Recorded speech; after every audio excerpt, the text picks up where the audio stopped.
to the first ever episode of the Keep Calm and Money On financial coaching channel. Now, the purpose of this channel is to help you reach your financial goals. So we're going to be discussing topics ranging from the difference between federal and private student loan debt, paying down different types of debt, what are all these different retirement accounts and can I use them, how to create a budget, and so much more. Now, what I really want to do is to help you have that peace of mind and the security that comes with being comfortable with your finances. So here's a little about me. My name is Alina and I'm a lawyer by trade, but I really love helping people with their finances. I went from spending all of my income on clothing and Starbucks coffees to paying off about $110,000 in private student loan debt in a little under 2.5 years. During that time period, I made from $63,000 up until the last 6 months, where I made $87,000 and combined my resources with my husband, who was also making about $87,000 at that time. So let's dive in. Most important thing when it comes to financial literacy is setting financial goals. Now, goals can range from small goals like saving $1,000 in an account, or large goals like paying off $110,000 in student loan debt in 3 to 4 years. But the most important part about setting financial goals is the planning phase, okay? So let's discuss why it's important to set financial goals. The thing is, your money works for you, right? You're not working for your money. The whole purpose of us going to work is to obtain this medium that allows us to live the life that we want to live. And I think that sometimes people tend to forget that. And so they kind of spend willy-nilly and don't really think about where their money's going or whether or not it's actually working for them and furthering their goals. The thing about planning that a lot of people don't realize is planning actually goes to a lot of things in life that have nothing to do with money, or it can help you be successful in a myriad of different ways. For example, let's say you want to lose weight, right? And so you're trying to eat a little bit healthier, and you work a full-time job like everyone else, and you come home after a long day's work, and it's 6:30, 7 o'clock, whatever it is, and you're exhausted. You're so tired. And you open the fridge and you're like, oh God, I have nothing in the fridge. I should have stopped at the supermarket, but I didn't. And I forgot I was supposed to make myself chicken and some, brown rice and veggies on the side, but I just forgot. You know what? All right, just this once, I'm just gonna go grab a pizza and I'm just gonna break my diet. What happened there?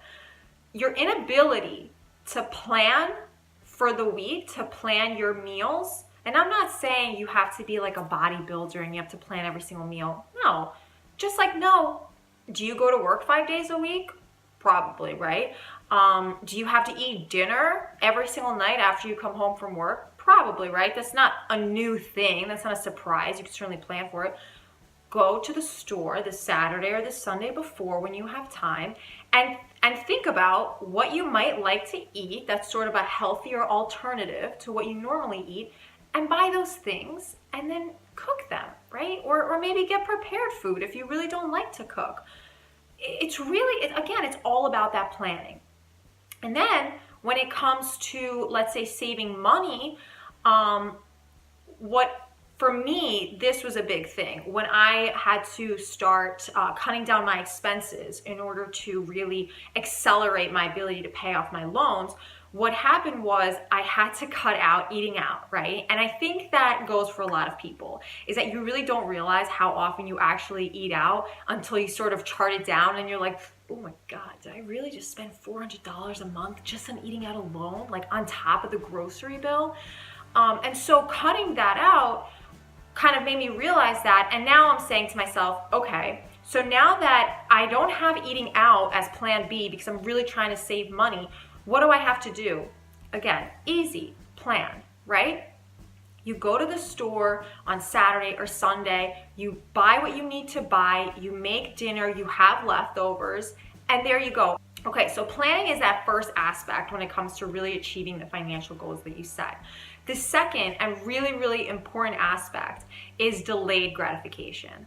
Okay, so it's really easy to set a goal for yourself, set a financial goal. Let's say it's going to Paris. This is a good example because my husband and I, our first year anniversary is coming up very soon, and we would like to plan a trip to Paris. So it would be really easy for me to just look up some flights, right? Grab that credit card and just be like, boop, here's the credit card, boop, boop, boop, put in the numbers, got the 2 tickets. That'd be really easy, right? But I'm not trying to put myself into debt, okay? If this is my financial goal, I'm gonna realize this ahead of time. I'm gonna plan, right? And then I'm gonna give myself that delayed gratification, and I'm gonna say, every single month, I'm gonna put aside $200, $100, whatever it is that you can afford until I have enough money in my bank account so that when I swipe that card, the money is already there. So that when I return from my vacation, I'm not still paying for it 3 months down the line, okay? And you can do that with anything, with Christmas gifts, okay? With buying, refurnishing your apartment, if you just moved into a new house.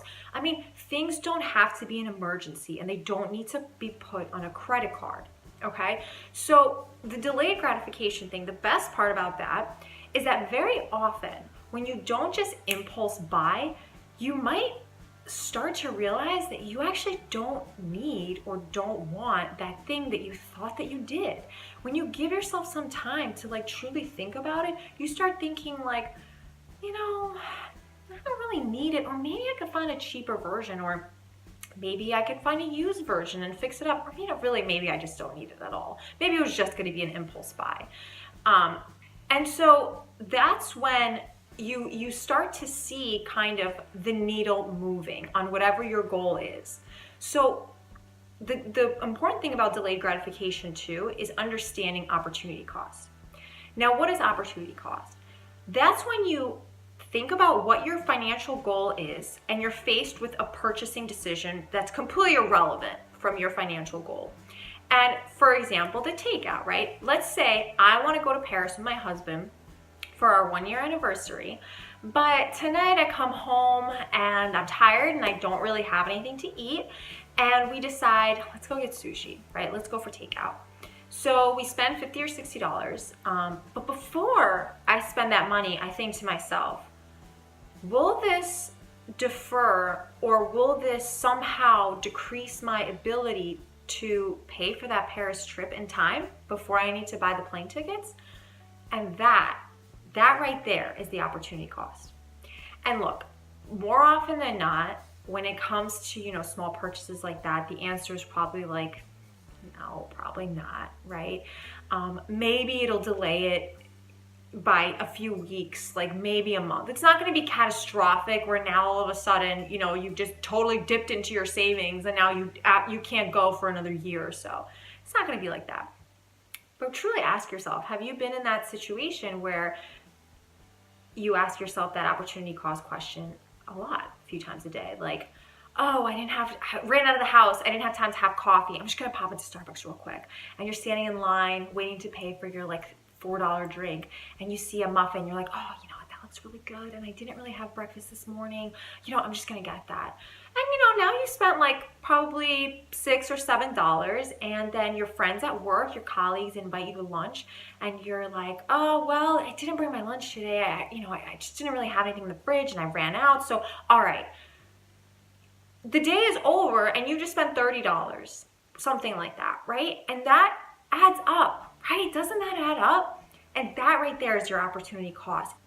It's not the small individual purchases, it's that aggregate. When you accumulate all of those purchases together, that's when you start delaying your actual real goals that you're trying to reach, okay? So those two things, that planning and delayed gratification, are incredibly important when it comes to reaching those financial goals that you set for yourself. So don't forget that. And this week, work on trying to really question yourself every time you're faced with a purchase. Is there an opportunity cost?